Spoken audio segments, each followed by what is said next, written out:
Yo, what's going on, good people? It's your boy 3 Stacks in this thing, baby. Representing Team Kings of Games. Whoo. Okay, bro, I'm hyped. I'm very hyped for this deck, man. I'm very hyped for my ZEFRAs, dude. Seriously. Sorry that I didn't upload this yesterday. I was supposed to, but stuff happens, man. I'm really busy all the time, dude. Seriously. It's crazy. I was supposed to upload it yesterday. Shout out to my homie Q, because I got a little bit of insight from him yesterday on a new game plan with this deck. So basically, the game plan with this ZEFRA and ENDYMION list that I'm about to showcase to you guys is to resolve the Guardragon combo. You're supposed to summon Electrum without normal summoning or Pendulum summoning. Resolve the Guardragon combo before you Pendulum summon. We sat there and thought and really talked about it, and we're like, nobody's even playing the deck that way. Nobody's even thinking if it's possible or not to resolve the Guardragon. I mean, of course, people are going to comment and say, yeah, I was already doing that. But, like, we were sitting there talking to each other, and we were like, bro, what if we could actually resolve the Guardragon combo before we Pendulum summon? And we knew it was possible because of Servant and Magister being able to put out extra bodies on your board before you even Pendulum summon. So we knew that if we could just get 4 bodies on field before we Pendulum summon, one of which being Dark Worm, we could do the Guardragon combo. Then we could Pendulum summon. It was crazy. So we did it, bro. So this deck is so savage, man. It's murderous. It literally can kill you without even Pendulum summoning, bro. It literally can. It can establish 3 interruptions before Pendulum summoning. That's how crazy this deck that I'm about to show you is. This deck is bonkers. It's not fair. And you know what? I'll say this. The saying for this ZEFRA build, do unto others as they wish that they can do unto you. Because just because this deck is unfair doesn't mean that everybody out there is not being unfair. Literally, people are so desperate to win, they don't care what strategy they have to pilot. They don't. They'll slow play you. They'll cheat you in time. All that, bro. Like, we're not playing fair anymore. Forget being fair. Yu-Gi-Oh! Ain't fair, man. It's all about skill and luck. That's it, bro. It really has come down to that, man. This ZEFRA list is so bonkers, bro. Seriously, I will show you test hands just to prove it. But my main problem that I've had with this deck is not having enough monster zones. That's been the major weakness of it, is I can do more, but my zones are already full. And that's why I couldn't play the Orcus and ENDYMION. ZEFRA and Orcus ENDYMION. ZEFRA, Orcus, and ENDYMION is what I wanted to play. But I realized more and more that the zones that I need for the Orcus combo, I always need columns either 1 or 3 or 3 and 5 for summon sorcerers. And then I still need 2 extra zones if I want to make my Azathoth play. And because I have to sacrifice just to do the Orcus combo, it wasn't efficient enough. So basically, I would have to choose which I could do. And the way I wanted to play it was I wanted to resolve every combo. The Guardragon combo, the Orcus combo, and the ENDYMION play still with my ZEFRAs. And then you still have a Harmonizing Magician that you can't really summon her or anything with the deck. You see what I'm saying? You'll see when I do test hands and stuff, but this deck, it's really that powerful that its major weakness is to itself is just that it can put up 7 to 8 negates. It really can. Like, it'll put up 6. That must be a mosquito. It'll put up 6, no problem, but you'll run out of zones. And that's why I really do like that you have counter traps that you can search, because there are more negates that you can put out, basically, where you don't need monster zones. So that's a strength that ZEFRAs have that other decks don't. ZEFRAs are the best Pendulum deck in my opinion, but I'm done rambling. I'm done. Everybody has their opinion just like I have my own. Let's get to the main deck, bro. Do unto others as they wish that they could do unto you, and don't be fair whatsoever. 3 copies of ZEFRA. My Anger Translator. This is my Wrath Incarnate. Everything that I want to say that I can't, he says it for me. He is basically, for you Magician players, he's your Wisdom Eye. He basically modifies his scale to be high or low. He's a negate by himself because he'll send ZEFRA Neo. And he can be whatever you need him to be, high or low. This deck is really strong. I will say, too, that if you want to play this list, this is not a 40-card ZEFRA and ENDYMION list or anything like that. If you want to get one that's a little bit more simplistic and has a lower learning curve, then, like, try out, like, my boy Tombox, he has a good list on his channel. That one has a little bit less going on, where it's easier to keep up with. Or just play like pure ENDYMION, or ENDYMION Magicians is a lot easier to play. But if you want to try this list, you have to practice it. You can't just pick it up and like net deck the list and think that you're gonna go to an event and do good. You have to practice this list. I just want to share that with you in case anybody was interested in like net decking the list. You're just going to practice a lot because there's a high learning curve. It's a very skillful deck. So we have 3 copies of ZEFRA. And I mean that with every sheer amount of positivity. I'm not trying to put anybody down. I'm just trying to help you out. Don't rush into it. You know, take your time and learn this deck. It's a good deck. It'll take you very far. You can last in 9-round tournaments, 12-round tournaments. You really just need to know what you're playing. You need to be patient, and you need to be responsible with your resources. But anyways, 3 ZEFRA news. The lifeblood of my deck. He's the most important card to Pendulum Summon. Of all the cards that you can Pendulum Summon, he's more important than Harmonizing and Dark Worm. Why? Because ZEFRAs have more longevity than any other impact or compact, I would say, integration as an implementation for engines, so to speak, for this deck. I mean, everything works. Everything is very, very, I guess you could say everything collaborates well together. You know, you have a lot of engines that have cohesive properties that make it to where they're good together, but nothing's better than just the ZEFRAs themselves. So like I was saying, he's the most important Pendulum Summon. He searches out your entire deck. He allows you to toolbox for exactly what you need. You're going to either get in a gate. Sometimes you search out Thubin off of Oracle, that you search off this so that you can clear cards going second. He just pots face-ups. And we also play Wendy. Wendy is basically your resource manager, so to speak. She is my resource manager. And she's sexy, bro. She really is. I like Wendy. She's hot. But I cut down on the ZEFRAs a little bit. Saiton cannot be played in my list anymore. I think it's more or less because I got so upset with every time I resolved the card that I targeted got chained. Like, it was either a Widow Anchor or an Impermanence or a Call by the Grave or a Counter Trap, a Shark Cannon, an Eagle Booster. It's just, it was getting so tiresome that Saiton wasn't doing anything except making my opponent activate the cards kind of early. But when you consider that half the time, more than half the time I summoned Saiton, it was through a Pendulum Summon, it was not really early. It was a little too late. So I just kind of cut him for that issue. And then ZEFRAXIA is no longer in my list because I'm not playing level 9 synchros. Every other level synchro, Harmonizing Magician and Destrudo can make level 8s and level 7. Level 7s can be made by Destrudo. Harmonizing can make level 8s. ZEFRAXIA, it's really difficult to make 7s or 8s with it in the first place. Its original intention was to target ZEFRA or Wendy, so you can do your Charge Warrior play with Oracle. But we're not doing that anymore. We're playing the deck different. So those cards just got cut, not because they're bad, but because they weren't serving any purpose in my deck at all. So I cut them. Continuing on with the Magicians, I play 2 Harmonizing. I definitely would play 3. Just Pendulum Summoning this card itself, it'll equal into an interruption by itself. It also really helps you going second a lot when in the terms of breaking boards. And it kind of is a very clutch and versatile card because when you start toolboxing through your engine and you establish boards, Harmonizing gives you more options than anything else because she can make Dweller, she can make, you know, she can make Evil Swarm Nightmare. I play Evil Swarm Nightmare. She can make Boilo Savage Dragon. She can make Arcanite Magician. You know, she can make any rank 4. She can make Omega. She can make Supreme King Clearwing to break boards. Like, she can do a lot more than a lot of the other cards that you would Pendulum Summon. That's why she's really important, and I would consider playing 3 of her. Purple Poison, absolutely hands down, is my favorite Magician, though.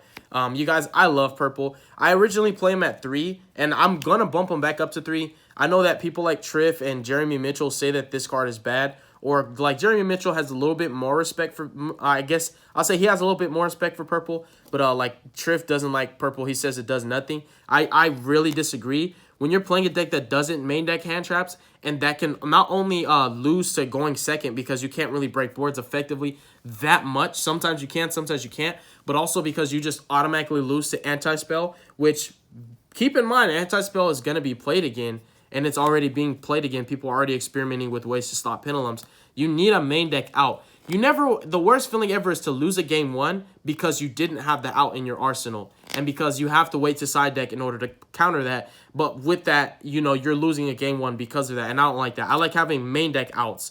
And Purple Poison also is really skillful and powerful in the Pendulum Mirror matches because you can clear 2 threats with Purple in a normal summon of like Black Fang, for example. Considering bumping him up as well.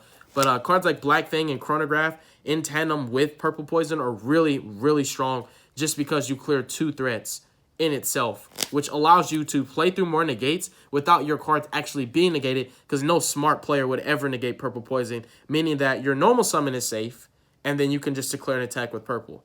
Declare an attack with whatever target and boost it with Purple and then clear a card. And then we have Time Gazer. He's still a Magician and he still has utility in the specific matchups where your opponent will try to Twin Twister your scales, or Sound Migrate players will try to raid your scales, or you'll be playing, for example, you know, against other decks of that nature that would be playing Twins or that would be playing MSTs.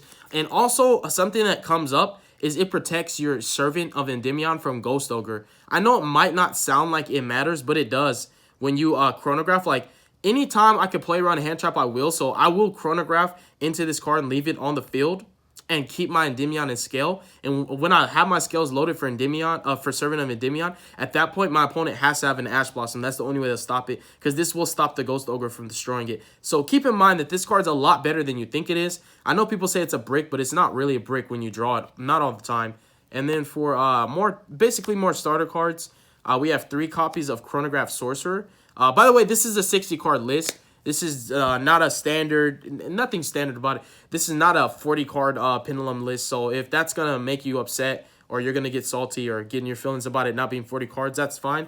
But we have 3 Chronograph. Chronograph is an incredible starter card. It's a really good flex card too. It's pretty versatile. And also keep in mind, it sometimes is a little bit stronger going second, especially in your Summon Great matchup. Like I said, when they try to raid your scales or when they try to, raid your Electromite and stuff like that, it's just very helpful. Chronograph Sorcerer is definitely a beast of a card, and it has synergy with other engine cards in your deck, like Cerberus. It's really strong when you have basically not only Service, but when you resolve your Endymion, your Servant of Endymion, and you have this in hand, you get to do the GUARDRAGON combo before you even normal summon and before you pendulum summon, which actually matters. Sometimes you're able to do it where you just make Electrum Sin Dark Worm, then normal him in the zone where he needs to be, so you could do the GUARDRAGON play, then pendulum summon. But having this card in your hand makes it a lot easier to do the GUARDRAGON combo before you even pendulum summon. And that's crazy. It's crazy actually think of it that, like, why isn't anybody trying to do that? But anyways, 3 copies of Cerberus. Cerberus is not only a starter card, but it's nuts going second. Because of Servant, you're able to drop double Cerberus. When you have a Service in hand and a Servant, you could just use Service, get Jackal, use Jackal to bring this out. Servant can then bring another one of these, and you just share your spell counters. And that's something that also keep in mind, because I'm playing Endymion cards and my deck revolves around spell counters. You have to really be, basically, you have to be really responsible and patient with certain cards in your deck. And you need to just keep in mind when you're managing your resources that you have cards like Cerberus and like Jackal that can hold counters and that can also gain counters whenever you activate spells. Because these are some of the best cards to have on your field. Because some of your other cards, they can remove spell counters, but they won't gain them. And they might be able to hold them, but when you activate spells, they won't gain them. Like Endymion himself, he won't gain counters when you play spells. But the Servant in scale and the Magister in scale, they will. But on field, they won't. So cards like Jackal King and Cerberus not only are good for their own effects, but for the simple fact that they have spell counters on your field that you can remove basically as a pool of resources that you can tap into. So it's a great card. It really is. And like I said, just banishing 2 monsters going second and getting a huge damage boost so that you could just OTK with just Cerberus is just crazy. And then even more turbo cards, we have a 3 Servant of Endymion. Even if you're not playing a full-fledged Endymion deck, Servant is essentially another Electromite turbo card that allows you to make Electromite with the protection of Jackal King. So it's the best Electromite turbo card in the deck, bro. It's one of the best cards in the deck, period, point blank. You want to see this as quickly as possible because this is what's going to allow you to do the GUARDRAGON combo before you normal summon. When you have this and Dragon Shrine, this and Dragon Shrine alone is already going to get you 3 bodies on field. So if you have this, Dragon Shrine, of course you need to get it 3 spell counters, but that's really easy because you're playing ZEFRAs. You have a lot of spells that lead to other spells that lead to other spells, and you're just, 1 Providence gets you 3 counters, 1 Terraforming gets you 3 counters, 1 Duelist Alliance gets you 3 counters, so that's not a problem. But basically just this Dragon Shrine and any normal summon is the GUARDRAGON combo before you even pendulum summon. So this card is bonkers. It really is. On field, it can attack directly. That's not really that relevant, but in scale, it holds spell counters. And whenever in the monster zone gets destroyed, people really underestimate that powerful effect. Whenever it gets destroyed, it puts itself back in the scale and gets the counters that it had originally, which means it's a card that can hold counters again, which allows you to interact more effectively with your Endymion and also sharing counters with Jackal King, Cerberus, Arcanite Magician, cards of that sort and nature. So Servant is busted, you guys. And then 1 Magister. Magister's best effect is his Monster Zone effect. The ability to just tutor out any monster that can hold spell counters during your opponent's turn means you could drop another Jackal King. You can drop a second copy of Endymion, and you can use Endymion to interact based on the spell counters that you have, proportionate to what you have on your field. You can just bounce anything that has spell counters and then distribute them to him, especially in your Sky Striker matchup that's relevant. This card's just really strong. Its best effect is the main Monster Zone effect. Its scale effect is relevant because it's an extender. It's not a starter because you have to set up for it, but it is an extender. And whenever Electromite gets hit, this card will allow you to make their Link monster, which is basically this bad boy right here, the Daybreaker, with just having this in scale, so that way you can make this, and you have the same zones that Electromite would have provided to you whenever they ogre your Electromite. So it helps you to play around that, and you just kind of have to keep in mind that you don't ever want to lose just because your Electromite got ogred. You don't ever want your deck to be that fragile, and it shouldn't be that linear or weak in the first place. But yeah, one Magister is correct for me. Some people are playing it. People that are splashing Endymion in their deck aren't playing Magister. Of course, pure Endymion's going to play it, but I think you should try one of it because it does justice for the monster effect and the ability to make the Daybreaker after Electromite gets ogred. And that's if you didn't have this and you couldn't make Jackal, or if they ogred Electromite and then chained Veiler to Jackal, then you're going to lose your Electromite. And then I played 2 Endymions, not because... Well, it's not really for the reason that most people think, but it's not because like I want to see it necessarily. It's because I normally drop a copy off of Servant herself, and then I like having the option for a second copy of Magister. I also like drawing this because whenever you establish your board with this deck, and this is where it gets really out of control. It gets really, really out of control. Where you establish your board with this deck, you end up clearing a scale, and you drop this guy in a scale, and basically your field will already have spell counters. So you have what I call a looming threat, where you not only have this unbreakable board, surely, that not even a spear mode can stop, because you will have so many interruptions. They will spear mode you and leave you with 3 more interruptions that they have to play through. But it's the looming threat of, I need to get rid of the monsters with spell counters because this card in a scale is a threat. Because now, if I don't break his board, or if I do and I don't kill him, he's just going to bring Endymion out of his scale and he's going to clear my entire board. So when you put this in your scale, it applies a heaping amount of pressure. It's the looming threat that your opponent has to remain cognizant of. I need to get rid of his entire field, and I need to clear scales. I need to deny his follow-up, because if I break this board and don't OTK this man, or if I break this board and don't kill this scale, the problem is everything that I've done is all for naught, because I'm going to be reestablishing riding off of 1 Endymion. So this card is really nuts in the scale as well. And like I said, it's just a looming threat. So every chance you get, you want to play this in your scale after you've established your board for that mind trick on your opponent. And it's not just a mind trick, because it's going to happen if they don't stop it. So you basically put so much pressure on your opponent and so much that they have to play through, so many problems that they have to solve, that naturally you have to be a good player. You have to be a good player to beat it. And then I still play 2 Jackal Kings. I don't believe in 3. Not in this list, at least. Excuse me. If I was playing pure Endymion, I could see myself playing 3 Jackals, but I don't think you need 3. But again, keep in mind, cards like Cerberus and Jackal are very imperative. Just remain cognizant of that. The beneficial accrutemon of the deck is not only the abilities that the ZEFRA cards have themselves that make everything better, make your hands more playable, and allow your board to be that much more sustainable, but it's the fact that you have cards like these that have the synergy with the Endymion cards that you need, that gain spell counters and hold spell counters as a pool of resources that you can access. And then continuing, we play 2 copies of Darkworm. Just to, even though the Guardragon plays are important, I have a lot of ways to access Darkworm. And then the 1 Cheerio as one of the best low scales you can play. And then I've always played Sloth in my ZEFRA deck. Like, I know people are starting to play Morphages now, but bro, I've been playing Sloth in my deck for 10 months. I was never sleeping on this card. Others were sleeping on it, and now they're woke. You guys are woke now. But we've decided to double up on Sloth. The reason being is because I was realizing more and more that whenever you can have a Sloth in scale, because you always make Spear. You always make the Heretic Spear, right? So every time you have Sloth in scale, you're establishing the Spear. So what happens is you want to shotgun the Spear. You shotgun the Spear on the first card you see so that you can establish a Sloth on the board. So that you have a Sloth on the board. And now the restriction that your opponent is under now is they can't add cards from deck to hand, and they also can't summon from their extra deck, as long as this is up only. So it's even more pressure. It's even more threats that your opponent has to deal with, more problems that they have to solve. They have to play through all these negates. They have to waste their battle phase trying to attack over this just for you to use Time Pendulum Graph on it and pop the monster they're trying to attack over this with and then not be able to search. Now, I noticed people are playing Amorphages in their deck now. I'm actually an Amorphage player. I have the entire Amorphage deck. Now, people are going to ask me this question about the profile.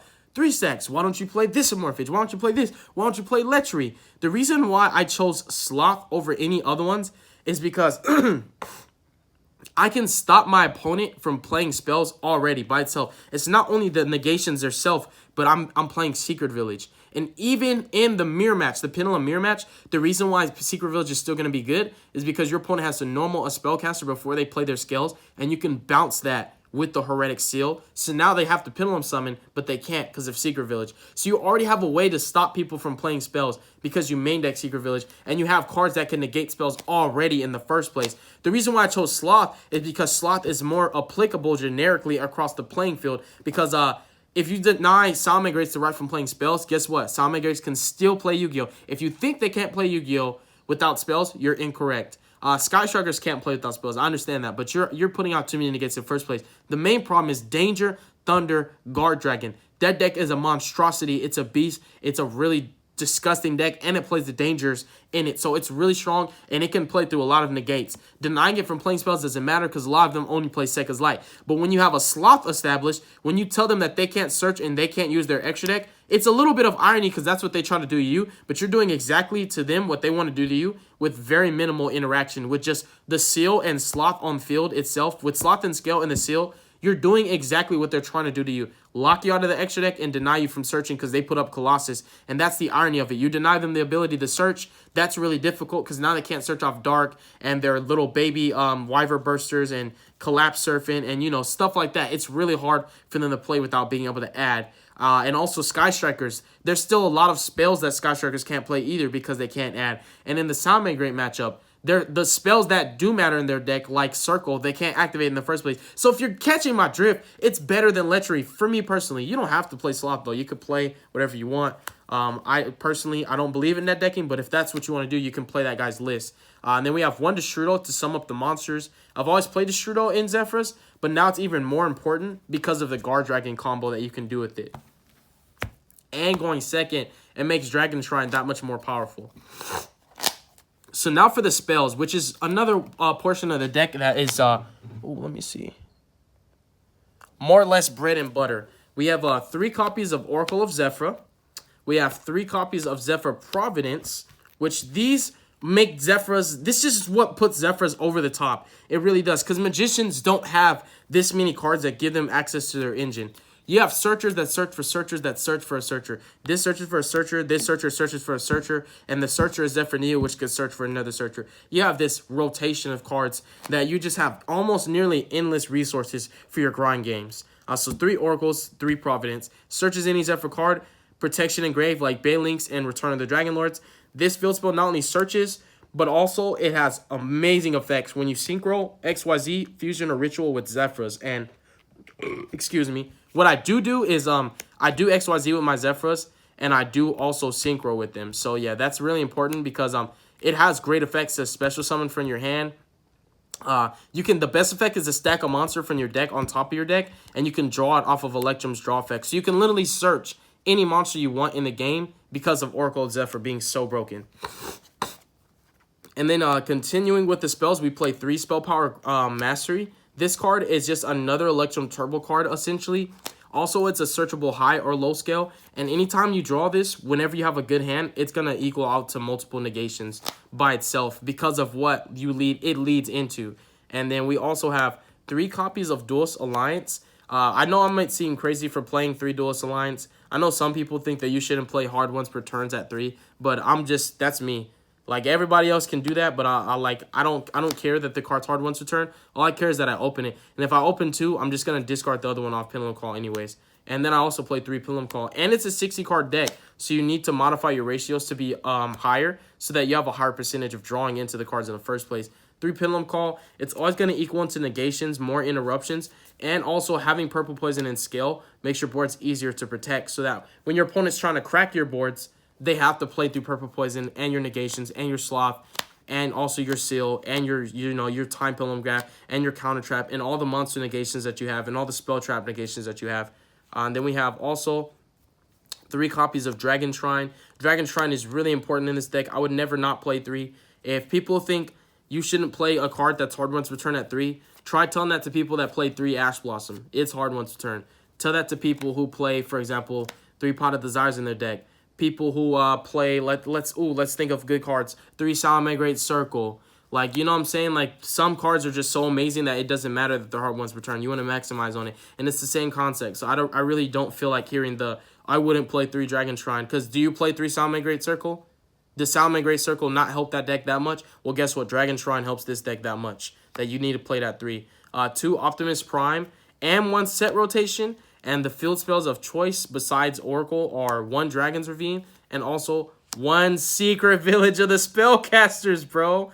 It's locking out everybody. And even in the Pendulum Mirror match, you can still lock them out. And that's what people don't understand. Like, they'll not play this in the mirror matches. They're like, oh, they just have Spellcasters. Like, think deeply about it. If you're putting up a Seal or you're putting up a Time Pendulum Graph, they have to do what? Normal summon a Spellcaster, then activate their skills. You can respond to the summon with Heretic Seal, bounce it to hand, or just kill it with Time Pendulum Graph. They have Chronograph in hand, right? When you do that, negate the Chronograph. Now, not only can they not play their scales because they don't control a Spellcaster, but they can't play through the negations if they wanted to because everything they would use to bait it is all going to be spells and scales that they can activate. It's really difficult for them to do that. So Secret Village is good, even going second against Sky Striker specifically. You could just normal Spellcaster, activate Secret Village, now their back row is turned off. And then 1 Foolish Burial to send Destrudo or Darkworm. And the traps of choice are Divine Strikes, 2 of them, and 1 Time Pendulum Graph. This, even though I'm seeing this a lot and very frequently, I still want to play ZEFRA War. I want to put ZEFRA War back into my list, but that's the main deck, you guys. It's really strong, you guys. Anytime you open Terraforming and Oracle, you just use the Terraform and search out Secret Village. Or you can actually sometimes set rotation for your Secret Village and give your opponent Oracle. That comes up too. For the extra deck, we have 1 Electromite, the GOAT.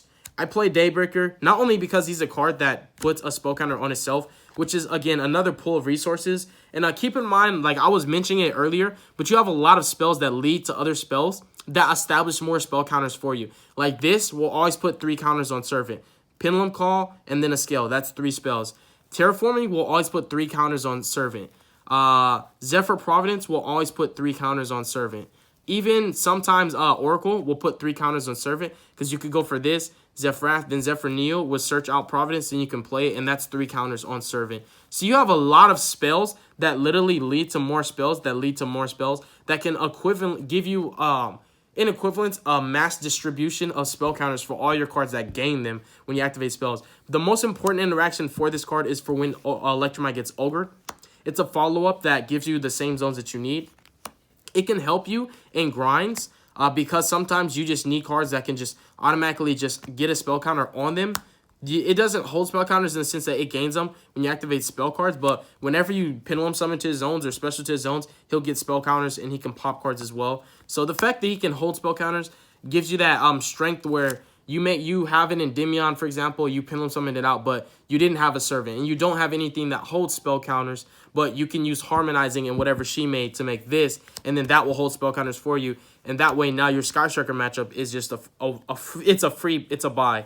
It's a walk in the park. It's too much that this deck can do. Like I think that's an understatement for this deck. This deck can do so much. It can do too much sometimes. It can do so much that the limitation is your imagination. It really is. You can do whatever you want with this deck. Don't follow the norm. Don't copy other people's lists. Build it to your heart's content. Change the list.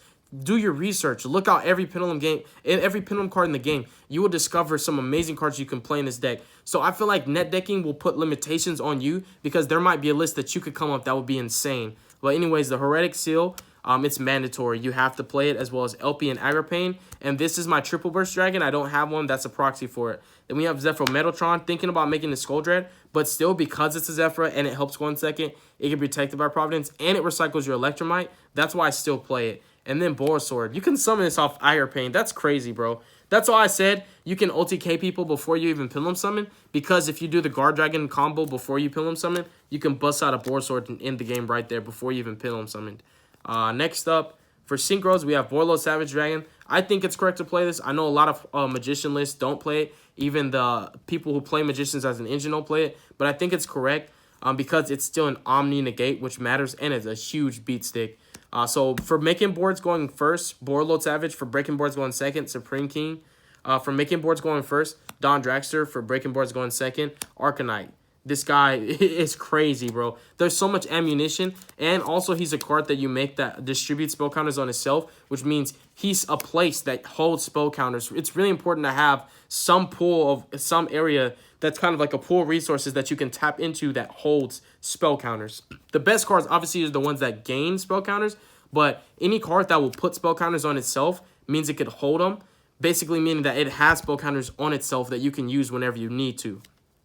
And then Abyss Dweller, and also Evil Swarm Nightmare it's a meta call. It's a good tech against Danger Thunder. It's really strong against Salamangreat. A lot of people sleep on that. Like, it's really strong against Salamangreat. Book of Moon is just incredible against Salamangreat. It's obviously just godly. It's almost nearly the equivalent of an auto win button in the Pendulum Mirror match. Sometimes Nightmare's all you need. They could play through a couple negates, but sometimes just booking their entire Pilum Summon means they can't play through the negates now. Even if they go into battle phase and attack over Sloth, when you just have a Nightmare there, when they finally do Pilum Summon, you just book it. It's just so unfair. It's a really strong card.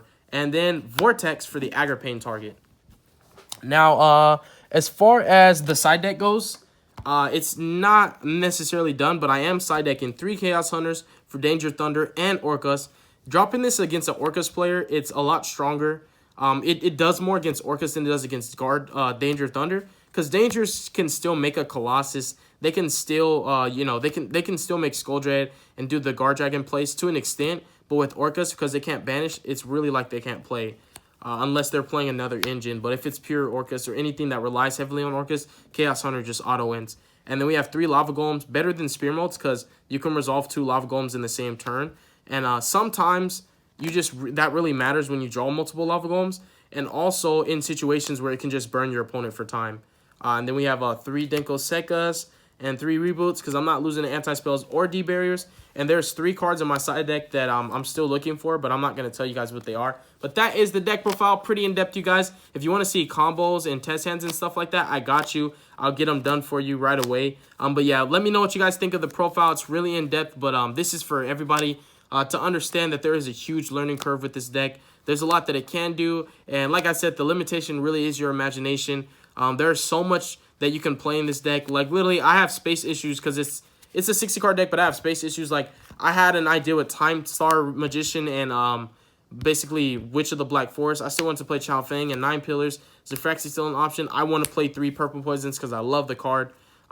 These are just cards that could have made the cut that just didn't. I don't play Naruto anymore because you put out cards that interact the same way Naruto does without having to commit 2 level 6s to do so. So we just cut Naruto. It's kind of like it's being replaced. I still want to play War. There's so many cards that I can still play. Even though it's a 60-card deck, I still have space issues. So that just goes to show that there's so much that you can play that I don't think that you should limit yourself to just playing the same exact carbon copy of another person's list. I mean, don't get me wrong. There's nothing wrong with neck decking, but I feel like sometimes when you just figure out things on your own and come up with your own list, that's the best list that you can play because it's accustomed to your play style and it's better acclimated. You'll be better acclimated to it because it's you. It fits you, and you know that it's you, and you know that you made it, so nobody knows the list better than you. But yeah, God bless you guys. Make good choices. Don't hurt your brain cells. Stay tuned for future content. You guys want to see test hands? I got that coming for you very soon. Peace out, yo.